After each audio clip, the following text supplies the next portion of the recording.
आप देख रहे हैं नेट्रिक न्यूज, साहस सच कहने का। नमस्कार, नेट्रिक न्यूज में आप सभी का स्वागत है। मैं हूं आपके साथ सपना दुबे। देश में चुनाव का माहौल हो तो सभी राजनीतिक पार्टियां वोटरों को साधने का काम करने लग जाती हैं।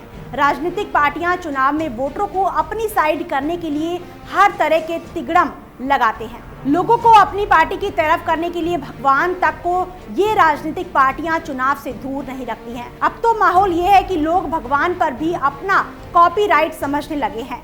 चुनाव के दौरान खासकर धर्म और जाति जैसे मुद्दों को ज्यादा उठाया जाता है। राजनीतिक पार्टियां चुनाव के दौरान किसी खास धर्म और जाति के लोगों पर अपना फोकस जमाते हैं ताकि वो उस समुदाय के सारे वोट अपने पाले में ला सकें। राजनीतिक पार्टियां धर्म के आधार पर लोगों को बांटती हैं कि वो राजनीतिक पार्टियां इस धर्म के लोगों को नापसंद करती हैं ताकि लोग उन पर भरोसा कर उन्हें जीत दिलवा सके। चुनाव के दौरान धर्म और जाति के आधार पर वोट देने की बात को हम चाहे कितना नकार लें, लेकिन सच्चाई तो सब जानते हैं कि चुनाव में ज्यादातर लोग धर्म के आधार पर ही पार्टियों को वोट देते हैं। इसी वजह से चुनाव प्रचार के दौरान भी पार्टियां घुमा फिराकर लोगों से धर्म के नाम पर वोट मांग ही लेती हैं। लोकसभा चुनाव में जाति और धर्म के नाम पर वोटों के बंटवारे का ये खेल आज का नहीं, सालों पुराना है। सालों से राजनीतिक पार्टियां इसी आधार पर वोट मांगने का काम कर रही हैं। यही कारण है कि राजनीतिक पार्टियों का कोई ना कोई नेता और प्रत्याशी धर्म के आधार पर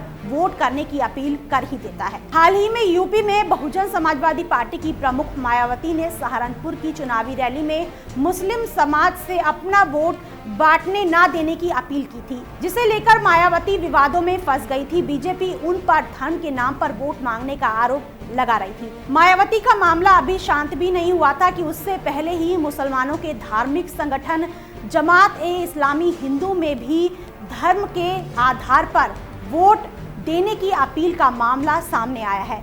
जमात-ए-इस्लामी हिंद ने मुसलमानों से अपील की है कि वो अपना वोट सिर्फ समाजवादी पार्टी और बहुजन समाजवादी पार्टी के गठबंधन को ही वोट करें।